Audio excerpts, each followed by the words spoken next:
Welcome to the Journey with Janice podcast. I am your host, Janice, aka your bestie. And in this joy and truth-filled podcast, you're going to hear real-life stories from other believers. We are going to talk about the kingdom. We're going to magnify the name of Jesus. Be sure to subscribe to the podcast so you never miss an episode. Thanks for tuning in, and I pray this episode encourages and inspires your heart to live the life God created you for. Hey, everyone. Welcome to the Journey with Janice podcast. I am so excited for today's episode because I have Dan Kulp as a guest today. Dan is a comedian, author, actor, and pastor. He has appeared on Good Morning America twice, and he is the author of Confounding the Wise, a celebration of life, love, laughter, adoption, and the joy of children with special needs. He has his own special on Dry Bar Comedy, which is incredible, so go check that out. He shares his humor at banquets, conferences, churches, camps, colleges, special needs organizations, schools, and comedy clubs all across the U.S. And I'm super honored to have him as my guest today. Welcome, Dan. Thank you. And I got to say, that is the best introduction for a podcast that I've been a part of. That looks really sharp. I've been on some podcasts, but I don't think any of them had a really nice intro like that. That was very professional. So yeah, you're rocking it. Oh, thanks, Dan. Thank you. So anytime I have someone on the podcast, I love to start out with just sharing 5 fun facts about yourself so that everyone can get to know you a little bit. You ready for those? Sure. All right. Yeah. The first fun fact is, what is one thing that's on your bucket list? You know, I had to think about that forever because I read that in the list. I was like, man, I guess I don't even have a bucket list. Like there's some things I'd like to accomplish in life, but I realized it hit me this morning. I would like to go on a real vacation with my wife someday. We only get to, in fact, we're doing it this weekend, but we only get to really go away for at the most like a couple nights, like 2 nights, and we have to stay locally. And part of that is, we have one of our children in particular has some high special needs, and there's only about 3 people on the planet that can really take care of him. And so all the stars have to align for those 3 people to all be able to like work around the clock over the same weekend. So I've never been able to really go, away with my wife for a week somewhere, like on a cruise or, Hawaii or the Midwest, anywhere. I travel quite a bit and I enjoy that. And I'll send my wife away. So separately we get to do these things, but not together. So that's on my bucket list, to take a really great week-long vacation with my wife somewhere outside of Rochester, New York. Oh, I love that. Well, we're believing for you for that. Yeah, so thank you. Those 3 people, if you're listening, start coordinating. Okay. Oh. All right. Number 2 fun fact is, what is your favorite quote and or scripture? My favorite scripture is from John 10:10. I first heard that when I was a sophomore in high school from a speaker at a youth retreat that I went on. And I remember, I still can picture him from the in the front of the room, and I was in the back of the room, where, and all these kids in between us. And I remember him reading this scripture, and I was like, wow, I was stunned by it. And it says, "The thief comes only to kill, steal, and destroy, but I have come that you might have life, and life to the fullest." John 10:10. And what struck me was I had never viewed God before as someone who wanted to give us a full life. Like prior to that, he was always sort of a cop in the sky waiting to bust me for whatever I did wrong. And I was like, really? You want to, you want me to have a full life? I pictured that, at the least he wanted us all to be monks and, not enjoy life at all. And so that set me on a journey of like trying to live this full life that he's offered. Yes. Oh, that's so good. It's a whole message there, and just believing that that's encouraging people's hearts as they're hearing it too. And maybe there are people listening who have never heard that. And so good. So good. Fun fact number 3 is, what's your go-to coffee drink? And if you don't like coffee, we'll pray for you. You can tell us your favorite like go-to tea drink or whatever. Yeah, I am not a coffee drinker. Thank you. My wife's a coffee drinker. My 13-year-old daughter is a coffee drinker. My 22-year-old daughter is a coffee drinker. I've never taken it. My whole family growing up, my mom and dad, everybody, they were all coffee drinkers. I never took to it. So I drink constantly, and it's not good for me, but I drink a lot of Diet Mountain Dew. I have reduced that a little bit in my life, but yeah, I have at least one a day. You were like my dad. That is my dad's go-to drink too. Is But it he also really? drinks Okay. coffee. All Yes, right. Mountain Good. Dew, Yeah. Diet Mountain Dew. Yeah. Now I will have coffee drinks that like are all sugared up, like those Dunkin' Donuts Frappuccino, or no, that's Starbucks, the whatever you call them. Yeah. And those are fine. I do enjoy those, but I keep those very, very few and far between because they're really not very good for you. Note to self. Okay, fun fact number 4. If you could travel anywhere in the world, maybe with your wife, where would you Yeah. choose? I guess at this point, I've always kind of wanted to go to Hawaii. It just sounds beautiful, looks beautiful, so I guess that would be a place. Yeah, Yes. So if you're listening and you have any connections for a comedy show in yeah, Hawaii, reach yeah. 555-555. All right, Yeah, fifth and final fun fact. I thought it was close once after a show I did for the Special Olympics, a statewide show for fundraiser for them in Colorado. They were really happy, and right afterwards, one of the women directors was on the phone with a director in Hawaii saying, "You got to have this guy." And I was like, "Yes, that's what I've been looking." But no, nothing came of it. Well, again, if anyone knows anybody, I made a Yeah, post on Facebook a few years ago and I was like, I really feel like the Lord's calling me to Hawaii. If anybody knows anybody, and right. somebody reached out to me and said, hey, I actually know someone who's a missionary in Hawaii if you're serious. And I'm like, I mean, I wasn't, but I am. So Yeah, yeah. So have you gone? no, Oh, not okay. yet. Not yet. Yeah, yeah. All right. Fifth and final fun fact. What is one thing that God is teaching you in this season of your life?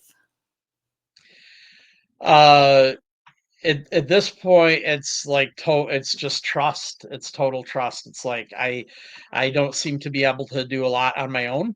I haven't been able to make my career go where I want it to. I haven't been able to even get a vacation for my wife and I. So it's just kind of trusting that I'm going to move closer. There we go. Trusting that that he has a plan and that there is that behind the scenes, I'm hoping and praying he's working a lot more than I guess I have felt the last couple years. So yeah, Yes, that so resonates with me too, where I'm like, Lord, what are you up to? And it feels like he only shows the very next step. And I'm like, I want like 10 steps. He's like, You're not getting that. So right, yes, right, yeah. feel you in all of that. Feel you in all of that. All right, Dan. So tell us your story. Who is Dan? Well, I grew up in a family of 9 kids. Uh, I grew up in a small town in upstate New York. It's a beautiful town. It's almost like a little Mayberry. It's called Honeoye Falls, New York. Actually has a waterfall in the center of town. Has the park with the gazebo, the whole thing. And I grew up there, and I was my parents' fifth child. And a year later, they had their sixth child, and that was my brother Matthew. And Matthew had Down syndrome. And a lot of people told my parents the same thing back then in the early 70s. They said, "Oh, you need to put him away in an institution. Forget about him." Actually, some of my parents' friends and relatives gave him that advice. One of them said, "Put him away and forget he was ever born." And that didn't set well with my parents. And so they decided to keep Matthew. And Matthew was such a blessing to the family. In fact, the name Matthew means gift from God. And that was exactly what he was. And my parents ended up adopting 3 more children with Down syndrome. And now my older brothers and sisters were all 10, 11, 12 years older than me. So they were kind of moving on with their lives. One joined the army and went to college, joined the army. Another guy got married and all that sort of stuff. But me and my new siblings, we were all grouped around the same age. So I had this wonderful experience that very few people on the planet get to have, and it really shaped my entire worldview. And it's not that it was always easy, but most of it I look back with on complete fondness. It was a great upbringing. I'm grateful to my parents for having me experience that. And a lot of people think the opposite. They say, "Oh, was it really hard growing up in a big family, and did all this attention get poured onto your siblings with special needs, and did you get cheated?" And I never felt that way. My parents did a supreme job of uh, recognizing each of their children as individuals and supporting their hopes and dreams and standing by them. So I don't know how they did it, because I got 5 kids and they're on their own. No, but that was my upbringing in a nutshell. Full circle, several years later, my wife and I ended up being able to adopt the first child let out of China to the U.S. who has Down syndrome, and that in and of itself is a miraculous story.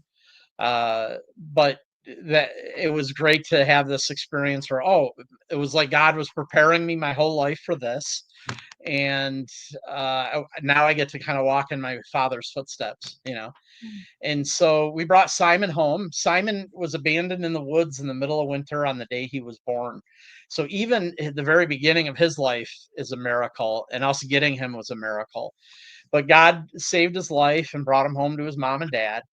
And about a year later, we adopted a girl from China also, and her name is Danielle.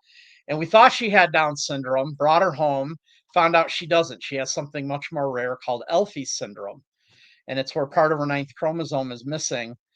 And it's very, like I said, very rare and complex.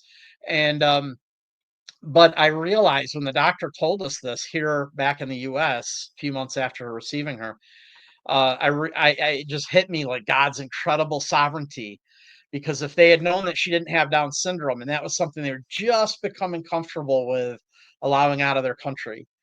And the reason for that is back then they were a very prideful nation, didn't want the rest of the world to know they had imperfect kids. And so they'd hide them and put them away in institutions, kind of like our country did in the 70s. And so, but if they had known, they never would have let her out. And so I realized in that doctor's office that God had given her a false diagnosis to bring her home to her mom and dad. And so that was a miracle. And about 2 years later, my wife found out about a little boy named Shay in Ukraine. And Shay was about to turn 5, and he has spina bifida. And so she said, "I think we're supposed to be his parents." And we flew to Ukraine, and we ended up adopting Shay and bringing him home. And he's 18 now, and he's getting ready to graduate high school. So that's it all in a nutshell. After that, we gave birth to 2 more children, and we placed them for adoption. And no, we held on and we got all 5. Um, so yeah, that's about it. I'm a comedian. You mentioned I'm a pastor. I don't do that anymore. I used to, but I Okay. do fill in on occasion to preach Hmm. at various churches around my home, and I love that. So now I get to like go in, get out. I don't have to deal with the Go people, in, which is shake great. them up, and leave. Yeah. Yeah. So I do comedy. I do various other things. I work for a buddy of mine who owns a company. I do that 2 days a week in the summer, and I Uber and DoorDash and all the things the gig workers do in between gigs. Yes, Danny and I just started doing DoorDash like maybe 6 months ago. We've had so much fun doing Oh, that. really? Yeah, you do it Yes. together. Yeah, Yes. that's cool. Yeah, Yeah. makes it fun.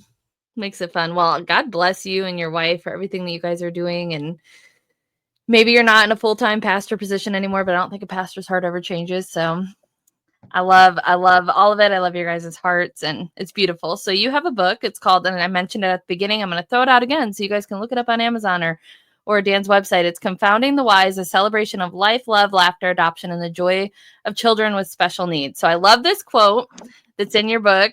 It's by Ben Stein. I don't Brad. know if it's in your book, but I saw it online. But it Yeah, says Dan Brad and his Stein, wife, by the way. Oh, sorry, Janice. Brad Stein. Did Brad. I say Ben Stein? Ben My Stein. goodness. Yeah. Visine for red eyes. Yeah, that guy. Yeah, no, but if Ben Stein wants to endorse the book, he can too. Just throwing that out there. That's good. Brad Stein, completely different person. Wow. Which, by the way, he's hilarious. We were watching his comedy show the other night. So funny. Brad is top dog. He's awesome.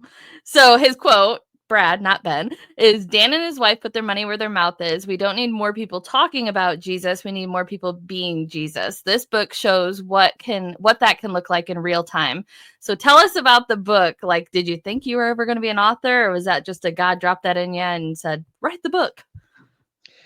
I kind of did because I knew I had this really awesome story, and I'd been living it my entire life, and I knew, wow, this is like everywhere I went growing up, I was the only one, that had this story. So, and I tell people sometimes, when I was in junior high, there was a short period of time where I was a little bit embarrassed of my brothers and sisters. I didn't want them coming to school events, and because it was awkward. Because if you think about that time in junior high, it's all about being the same, right?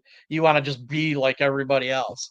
But something wonderful happened when I hit ninth grade. I realized that high school was all about being different. Like you wanted to have the most radical clothes and you wanted the most radical hair and be radical, and I realized then that, oh well, nobody has a family like mine, so I loved it. Like, yeah, so I was having my parents bring them to all the school functions, and that was really cool. And in my small town, my classmates all accepted my family, and there was nobody that really, we had some bumps in the road here and there. We had a couple neighborhood bullies at one point, but my mom took care of them.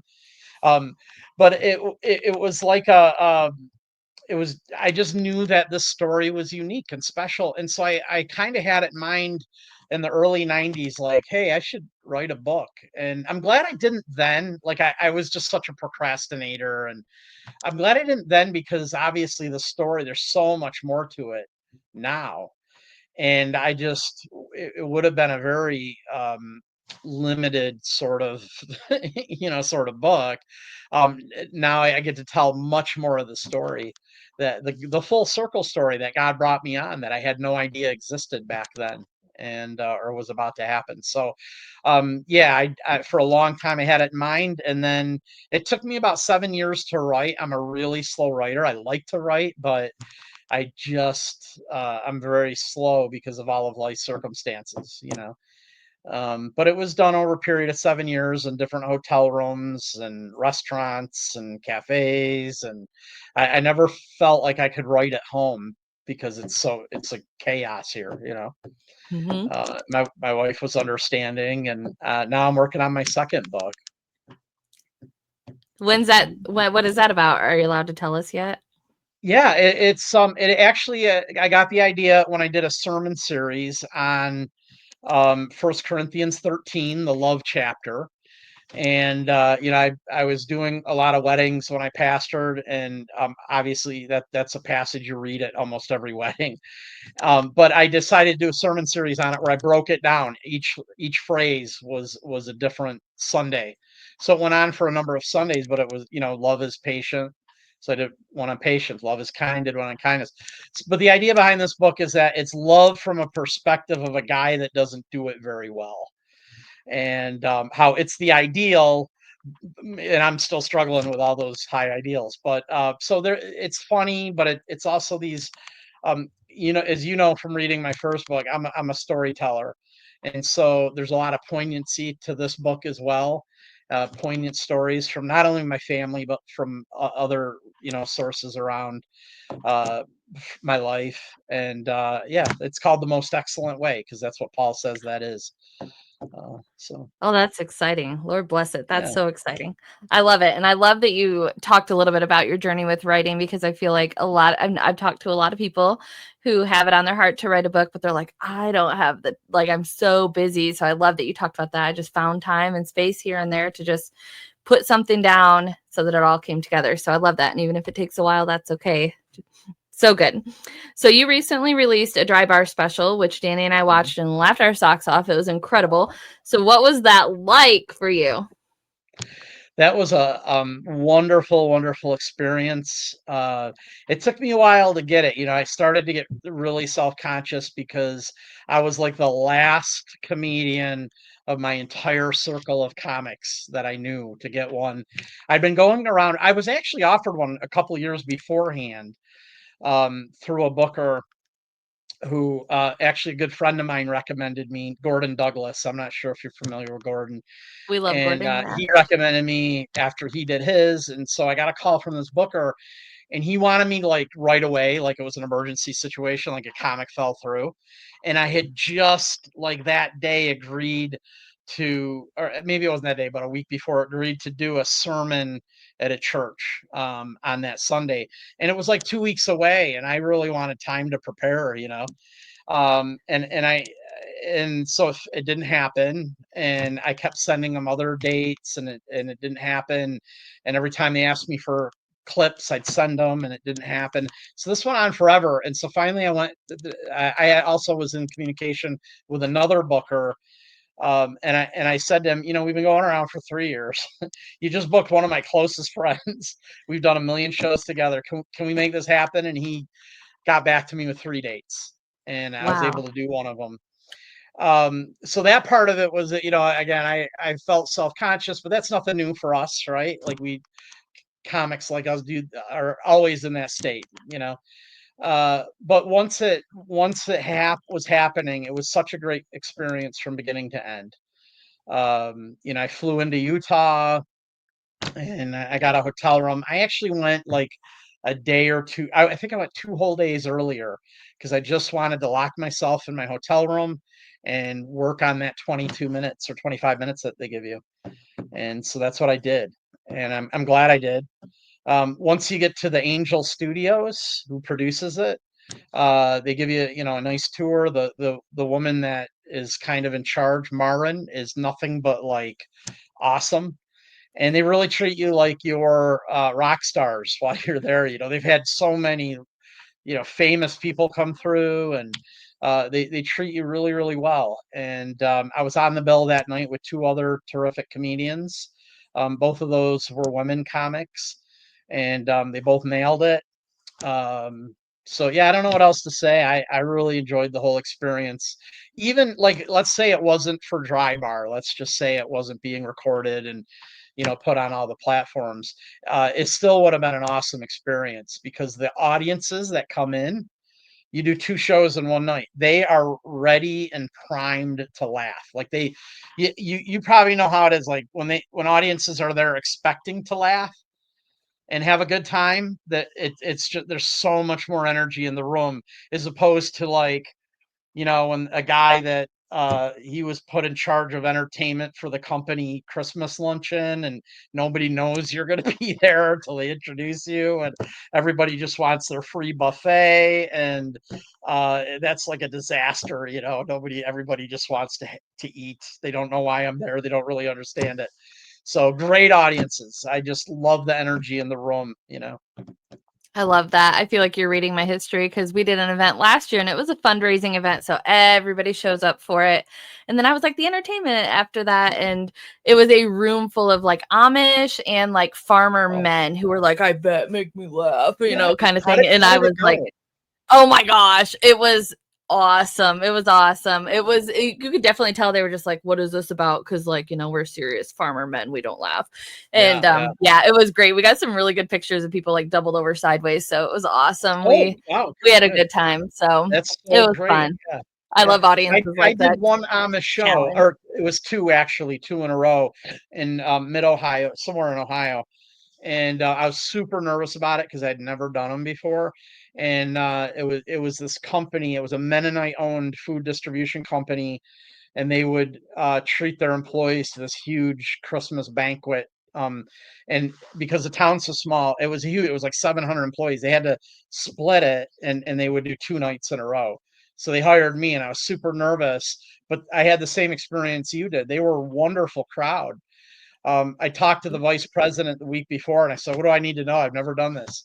And I don't know if you found this, but he said, "Well, they don't like to be made fun of. That's the first thing." They had hired a comic one year that did a bunch of Amish jokes, and like, who knew they wouldn't like that, you know. And so I said, well, that's no problem. I don't have any in my act. He said they don't get pop culture references, so if you have a lot of those, they're just not going to get them. I don't, I have a couple maybe at most. And I said, all my jokes are like raising children and changing diapers and potty jokes. He said they're gonna love it. They're gonna love it.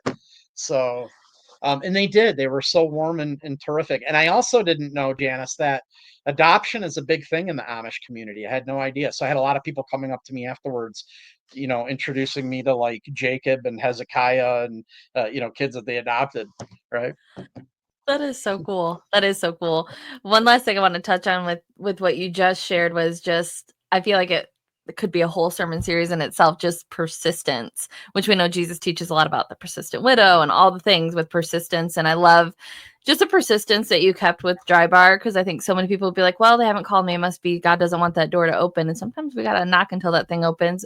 And sometimes we got to know when to stop knocking. So anyway, I just thought that was super encouraging too. So I love it. Thanks. So Dan, how has God used your yes to impact and inspire other people?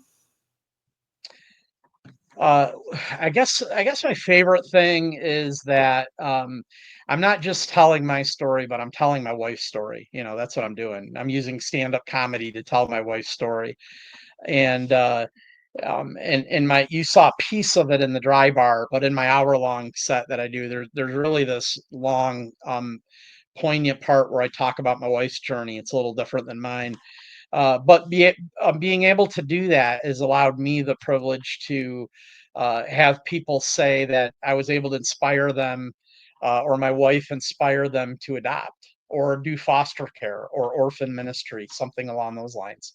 Um, for some, they've told me that it's inspired them to get involved with special needs ministries at their churches and things like that. I guess that's the stuff that really shows me that my yes to God was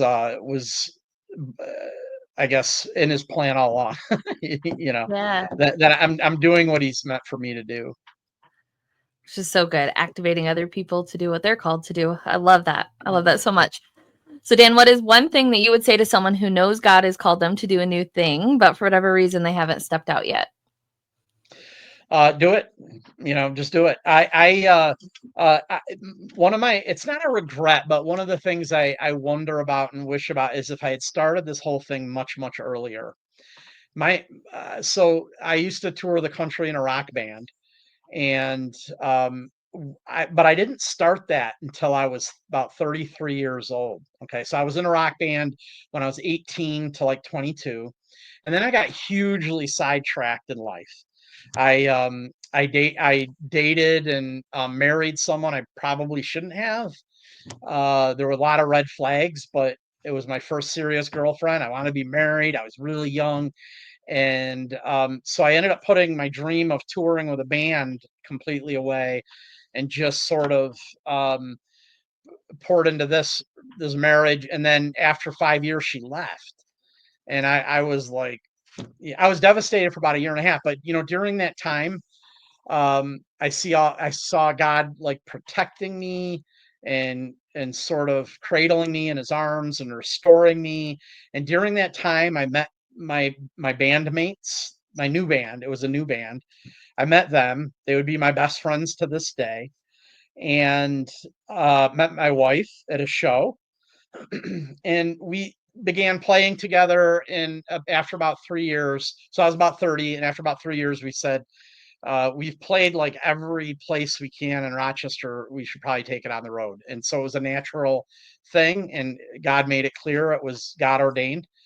And we went on the road and we toured for about 5 years. And I don't mean 5 years straight. Like we'd go out for 2.5 months, come home for a couple months, go out for a month, come home, that sort of thing. Did that for about 5 years. Um, but I often wonder, man, if I had not got sidetracked in life, how far my music career would be. But this is the beautiful thing, Janice. I love this story. So I'm about 33, and all the other bands out there are young. They're much younger. Like it's kids, like they're 18, 20, 22 years old out, and on the road. And we felt like grandpas at 33, which now that I'm much older than that makes me feel like, why was I so self-conscious? But I went to my mom and my dad at 33 years old to tell them, I'm giving up my job and we're going to go hit the road. Like it sounded ridiculous.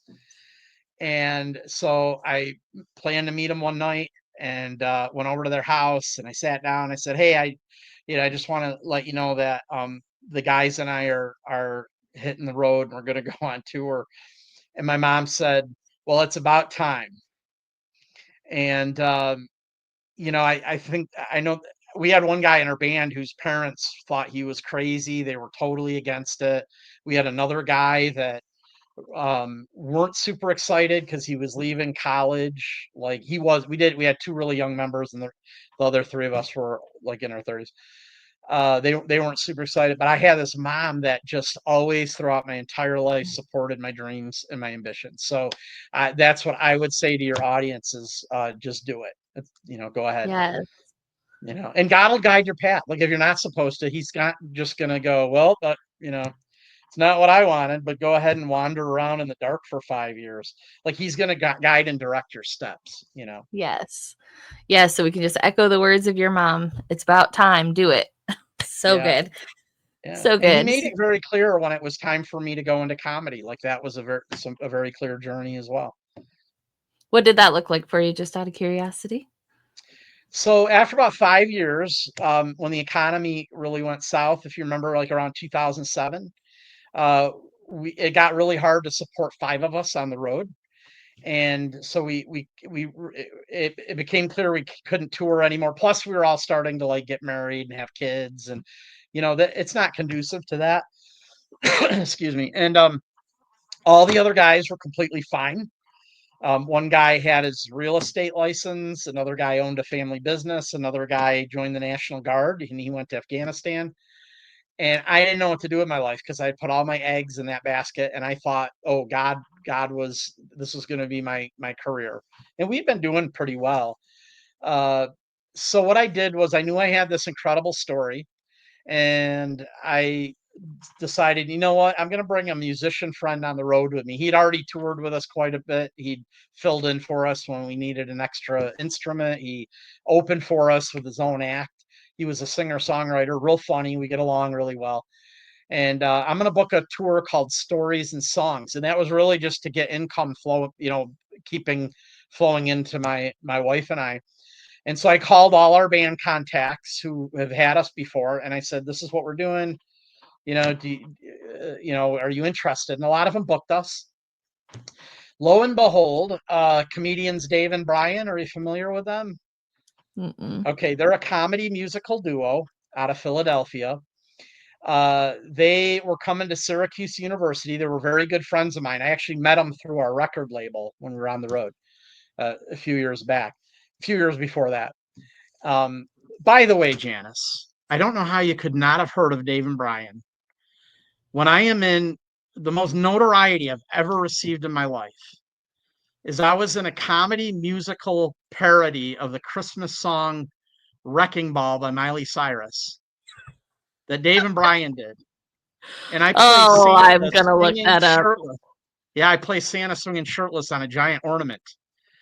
And Oh my gosh. I and for thought you many looked years, familiar. I'm if like, you type that's in, that's it. yeah, you can't unsee it, so be careful. But it's called "Deck the Halls" by Dave and Brian. I'm gonna And for find it many and send it years, to my husband and watch him watch it. And then okay, send there you you the go. video. He'll be like, Well, oh and that boy. led to a lot of that led to my appearances on Good Morning America through some other Dave and Brian videos, parodies they did. But and for many years, if you type in, it's slipping a little the last couple, but if you type in, if you have an iPhone, if you type in Santa or Christmas, for under gifts, that one clip of me swinging always pops up, and I get so much notoriety. Funny. I'll have people from across the country, friends of mine I went to high school with, like message me say, "Oh my gosh, my boss sent this to me thinking it was going to make me laugh, and I told him I knew that guy." So that happens all the time. So anyway, so they're Oh, coming to that's Syracuse hilarious. University, and Dave calls me up and he said, "Hey, I know you're doing these funny stories." Because over time they had gotten funnier and funnier as I, was telling the story. He said, "Would you like?" He asked me, "Would you like to open for us at Syracuse University?" And I said, "Well, I guess I could do that." So I drove out there. It's about an hour from my home. And afterwards, Brian pulled me aside and he said, "I know you're trying to figure out what to do with your life. I think you should go into stand-up comedy." And so I thought about that all the way at home.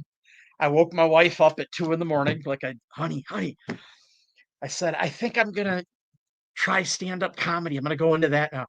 And she sat up and took a deep breath and went, okay. Like she had always envisioned as a little girl growing up, she's going to marry that guy that had the 9 to 5 job and have the white picket fence and, 2.5 kids.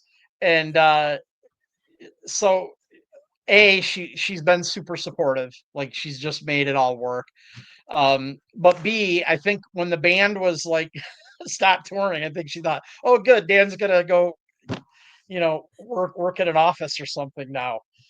So that's it. That's how I got into it. My next tour that I booked, it was a step of faith, and I didn't book my musician buddy, and I called myself a comedic storyteller because I really didn't have like the craft of stand up down. And you can Hmm. see those elements in my stand up. You can see I'm a storyteller. So yeah, I love it. I love it. I'm so glad they invited you to open for them, and then they were like, yeah, me too. dude, why aren't you doing stand up?" I love Yeah. that. Now Oh, I feel lonely though because they've had me open for them so many times as I was like learning that, and they're not together anymore.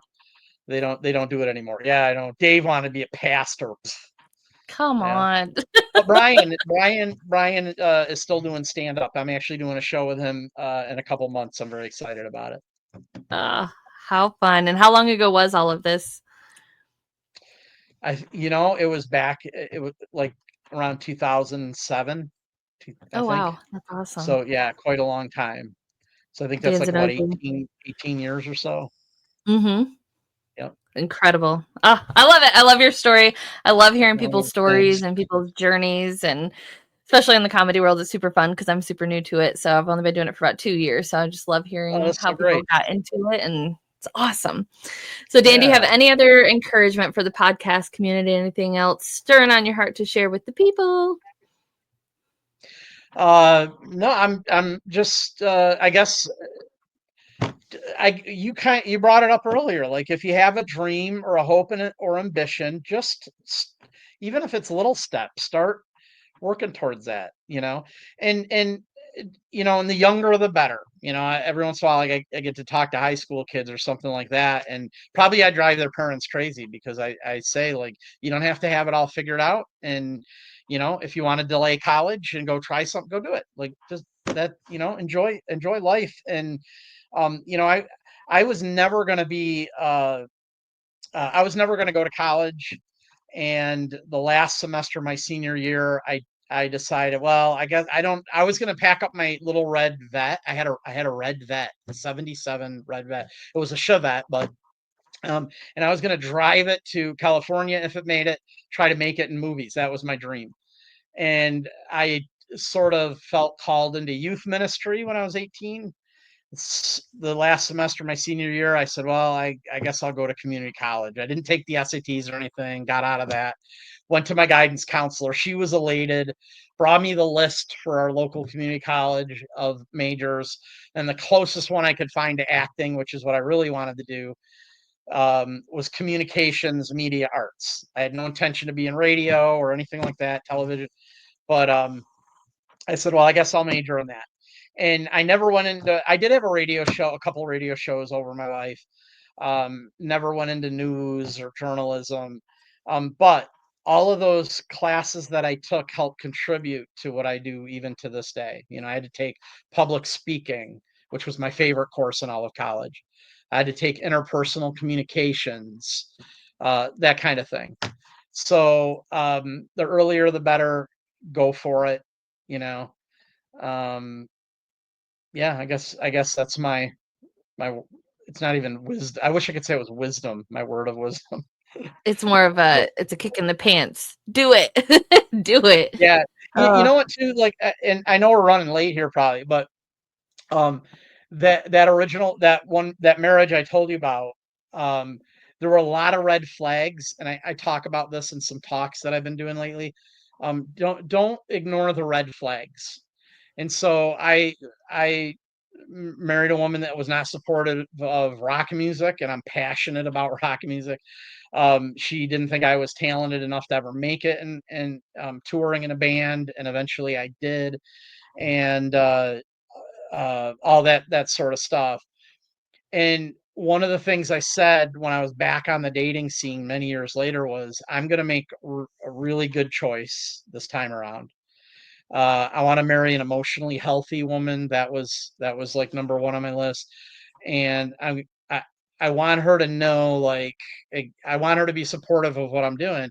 So she gave me a wonderful gift, Janice, and I recommend this for every unmarried person. This is a incredible gift.